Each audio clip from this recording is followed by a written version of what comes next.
నమస్కారం అండి. ఈరోజు ఇంకో మంచి కథ తెలుసుకుందామా? కథలోకి వెళ్ళే ముందు మీకు కథ నచ్చితే సబ్స్క్రైబ్ చేసుకోవడం మర్చిపోకండి. అమ్మ మరణించిందని తను స్థిరపడ్డ ఇంట్లో నాన్నగారిని తీసుకొచ్చాడు కొడుకు. కానీ భార్య తనైనా ఉండాలి, మామగారైనా ఉండాలి అని చెప్పడంతో కొడుకుగా, భర్తగా తను తీసుకున్న నిర్ణయం ఏంటి కథలో చూద్దామా? సాయంత్రం 5 గంటలవుతుంది. ఐటీ టవర్స్ 10వ అంతస్తు ఛాంబర్‌లో ఉన్న నా మనసు అల్లకల్లోలంగా ఉంది. ఆలోచన ఒత్తిడి తీవ్రంగా ఉంది. అందుకు కారణం ఈరోజు ఉదయం ఇంట్లో నాకు, ప్రణవికి మధ్య జరిగిన వాగ్వాదం. అందుకు కారణం ఏమిటో తెలుసుకోవాలంటే నా జీవితం 2 ఏళ్ల ముందు రివైండ్ చేయాలి. మా పెళ్లి జరిగి 2 సంవత్సరాలయింది. భాగ్యనగరంలో ఒక ప్రముఖ ఇంజినీరింగ్ కాలేజ్‌లో కంప్యూటర్ సైన్స్ అండ్ ఇంజినీరింగ్ కోర్స్‌లో ఇద్దరం క్లాస్‌మేట్స్. క్లాస్‌లో ర్యాంకుల కోసం తీవ్రంగా పోటీ పడేవాళ్ళం. ఆ స్పర్ధ నెమ్మదిగా స్నేహంలోకి మారి ఆఖరి సంవత్సరం వచ్చే వరకి ప్రేమగా మారింది. ఉద్యోగం వచ్చాక పెళ్లి కూడా చేసుకుందాం అనుకున్నాం. అందరూ ఐటీ ప్రొఫెషనల్ వలె ఎన్నో ఆశలు, ఆశయాలు మా ఇద్దరిలో ఉండేవి. ఇద్దరికి మంచి ఉద్యోగాలు, లక్షల్లో జీతాలు, సామాజిక హోదా, కార్, బంగ్లాలు, విదేశాల్లో హాలిడే ట్రిప్స్ ఇత్యాదివి. కులాలు వేరైనా పిల్లలు ఇష్టపడుతుండడంతో ఇరుపక్షాలు అంగీకరించి పెళ్లి చేశారు. మా ఇద్దరికి బెంగళూరులో సాఫ్ట్వేర్ కంపెనీలో ఉద్యోగాలు వచ్చాయి. జీవితం 3 సినిమాలు, 6 డిన్నర్‌లా సాగిపోతుంది. అయితే ఇంతలో మా అమ్మ హఠాత్తుగా కన్నుమూసింది. నేనొక్కడినే కొడుకు కావడం వల్ల మా నాన్నగారిని దశదిశ కర్మాలు పూర్తయ్యాక బెంగళూరు తీసుకొచ్చేశాను. తులసివనంలో గంజాయి మొక్కలా ఆ పరిస్థితి అవుతుందని, మా మహాపట్టణంలో నేను ఇమడలేనని, స్వగ్రామంలోనే ఏదో విధంగా జీవితం నెట్టుకొస్తానని ఆయన ఎంతగా ప్రాధేయపడినా నేను వినకుండా తండ్రి నా కళ్ళ ఎదుట ఉంటాడన్న ఆలోచనతో బలవంతంగా తీసుకొచ్చేశాను. మొదటి 2, 3 నెలలు బాగానే ఉంది. ఆ తర్వాతే అసలైన భాగవతం మొదలయ్యింది.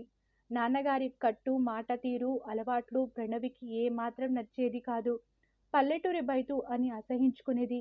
కొన్నిసార్లు ఆయన ముఖం మీదే దిక్కుమాలిన అలవాట్లు, దిక్కుమాలిన మనుషులు, పల్లెటూరి సంత లాంటి పదాలు వాడేది. అమ్మ బ్రతికున్నంత వరకు మహారాజులా ఒక వెలుగు వెలిగిన నాన్నగారు ఆ సూటిపోటి మాటలకు ఎంత బాధపడేవారు అన్నది నాకు అర్థమయ్యేది. అయితే ప్రణవి మీద ప్రేమ నన్ను ఒక మాట కూడా అననివ్వకుండా కట్టిపడేసేది. చిన్నగా మొదలైన మనస్పర్ధాలు చిలికి చిలికి గానివాలలా మారి ఆఖరికి ఆయనను ఇంట్లో నుంచి పంపించేయమని పంతం పట్టే వరకు వచ్చింది. నేను ఈ వయసులో ఆయన ఎక్కడికి వెళ్తారని, చావైనా రేవైనా ఆయన జీవితం మనతోనే ఉండాలని ప్రణవికి కన్విన్స్ చేయడానికి ప్రయత్నిస్తున్నాను. అయితే ఒక్క శాతం కూడా సఫలం కాలేకపోయాను. ఒకరోజు ఉదయం నిద్ర లేవడంతోనే సరిగ్గా అదే విషయంపై పెద్ద గొడవ అయింది. ఈ వీకెండ్‌కి వెళ్ళి ఆయనను వృద్ధాశ్రమంలో చేర్పించకపోతే నేను ఇంట్లో నుంచి వెళ్ళిపోతానని ప్రణవి నాతో వాదనకు దిగింది. నేను మొదట్లో ఆమెకు కన్విన్స్ చేయడానికి శాయశక్తులా ప్రయత్నించాను. కానీ ప్రణవి తన పట్టు విడవలేదు. దానితో ఇద్దరి మధ్య వాదన పెరిగి పెద్దదై నేను ఆవేశంతో ఆమె చెంప చెళ్ళుమణించాను. దానితో వెంటనే సూట్ కేస్ తీసుకొని గుడ్ బై చెప్పి ఇంట్లో నుంచి బయటికి వెళ్ళిపోయింది ప్రణవి. ఈ తతంగం చూసిన నాన్నగారికి బీపీ పెరిగిపోయి కుర్చీలో కూలబడిపోయారు. ఆయనను ఆసుపత్రికి తీసుకువెళ్ళి చెకప్ చేయించి మందులు కొని తిరిగి ఇంట్లో దింపి పక్క ఫ్లాట్ వారికి ఆయనను కాస్త చూస్తుండమని చెప్పి నేను ఆఫీస్‌కి వచ్చాను. ఎంతసేపు ఆలోచించినా మా నాన్నగారి సమస్యకు పరిష్కారం తోచలేదు. ప్రణవి చెప్పినట్లు నాన్నగారిని స్వగ్రామానికి పంపలేను. అక్కడ ఉన్న చిన్న ఇంటిని ఆయన ఇక్కడికి వచ్చే ముందు అమ్మేశారు. పైగా ఆ ఊరిలో వైద్య సౌకర్యాలు చాలా తక్కువ. ఆయనను ఒక్కరిని అక్కడ ఉంచడం చాలా కష్టం. ఇక్కడ వృద్ధాశ్రమంలో చేర్పించడానికి నా మనసు ఎంత మాత్రం ఒప్పుకోవడం లేదు. చెట్టంత కొడుకు బ్రతికి ఉండగా తండ్రిని వృద్ధాశ్రమంలో చేర్పించడం ఎంత పాపం. పైగా లోకం ముఖం మీద ఉమ్మేసిపోదు. 4 రోజుల తర్వాత నాన్నగారు కోలుకున్నారు. ఒకరోజు రాత్రి నన్ను పిలిచి తనను వెంటనే వృద్ధాశ్రమంలో చేర్పించమని గట్టిగా చెప్పారు. నా జీవితంలో చరమాంకానికి నేను చేరుకున్నాను. మీ ఇద్దరికీ ఎంతో ఉజ్వలమైన భవిష్యత్తు ఉంది. నా మూలంగా మీరు మీ జీవితాలను నరక ప్రయాణం చేసుకోవద్దు. ఒకవేళ మీరు నన్ను చేర్పించకపోతే నేనే వెళ్ళిపోయి చేరిపోతాను అని దృఢంగా చెప్పడంతో నేనిక ఏమీ మాట్లాడలేకపోయాను. ఆ నిర్ణయాన్ని ప్రణవికి చెప్పాను. ఆమె ఇన్నాళ్లకు తన వ్యూ పాయింట్ అర్థమైనందుకు చాలా సంతోషంగా ఉందని, ఆయనను వృద్ధాశ్రమంలో చేర్పించాక తిరిగి వస్తానని చెప్పింది. రేపే అందుకు ముహూర్తం. నేను బ్రతికి ఉండగా నాన్నగారిని వృద్ధాశ్రమంలో చేర్పించాల్సి వస్తున్నందుకు లోలోపల అంతరాత్మ తీవ్రంగా శోభిస్తుంది. రాత్రంతా నాకు నిద్ర లేదు. ఉదయం భారంగా తెల్లవారింది.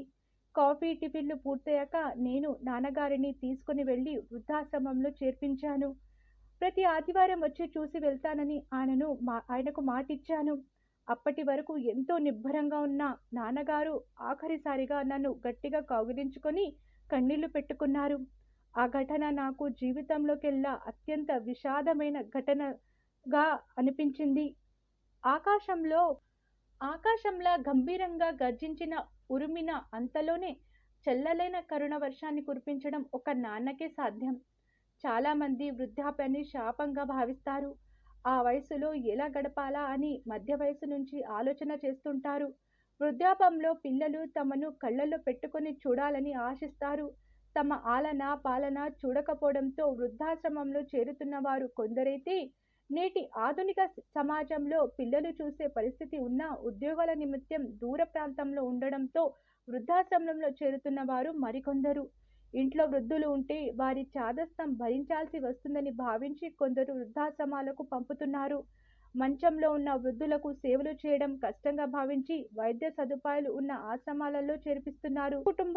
పేద కుటుంబాలలో వృద్ధులను భారంగా భావిస్తున్న కుటుంబ సభ్యులు కొందరు ఉచిత వృద్ధాశ్రమాలలో చేర్పిస్తున్నారు.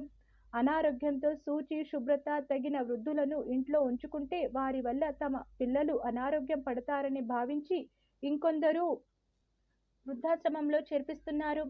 పెద్దవారిని వారి జీవిత చరమాంకంలో కళ్ళల్లో పెట్టుకొని చూడాల్సిన పిల్లలు తమ తమ బాధ్యతలను విస్మరించి వారిని వృద్ధాశ్రమాలలో చేర్పించే ఘటనలు పేపర్లో చదివినప్పుడు వీరావేశంతో విమర్శించే తాను ఇప్పుడు తన విలువలను పాతిపెట్టి అదే చర్యకు పాల్పడ్డాడు.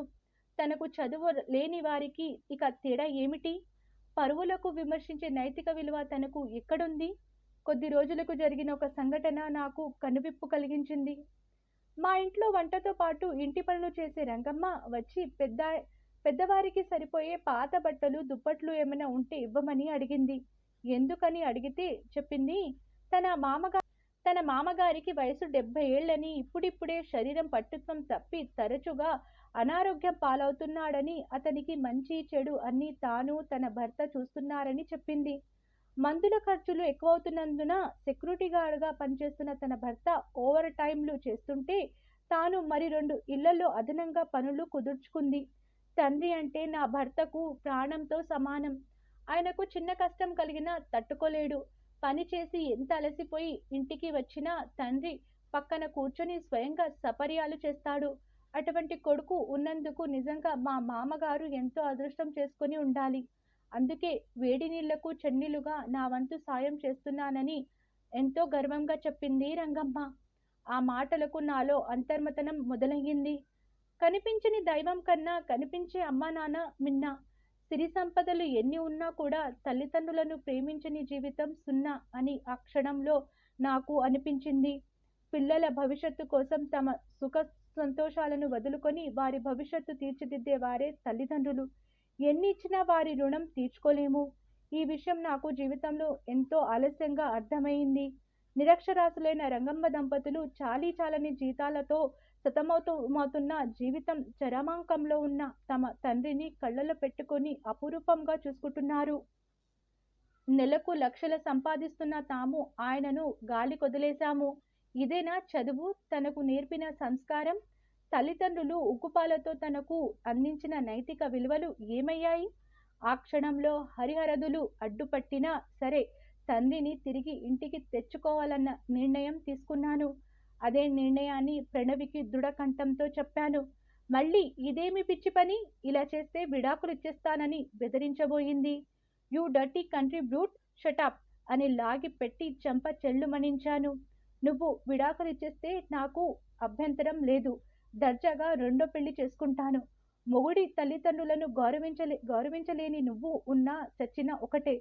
Now get out from my house అని కారు తాళాలు తీసుకొని వృద్ధాశ్రమానికి బయలుదేరాను. ఆ నిర్ణయం తీసుకున్న వెంటనే నా మనసులో నుండి అన్ని ఆందోళనలు తొలగి ప్రశాంతంగా హాయిగా అనిపించింది. నా పట్టుదల ఆవేశం చూసిన ప్రణవి కళ్ళప్పగించి శిలా ప్రతిమలా నిలబడిపోయింది. మీకు ఈ కథ నచ్చితే లైక్ చేయండి, షేర్ చేయండి. మరిన్ని మంచి కథల కోసం మన ఛానల్ని సబ్స్క్రైబ్ చేసుకోండి. ధన్యవాదములు.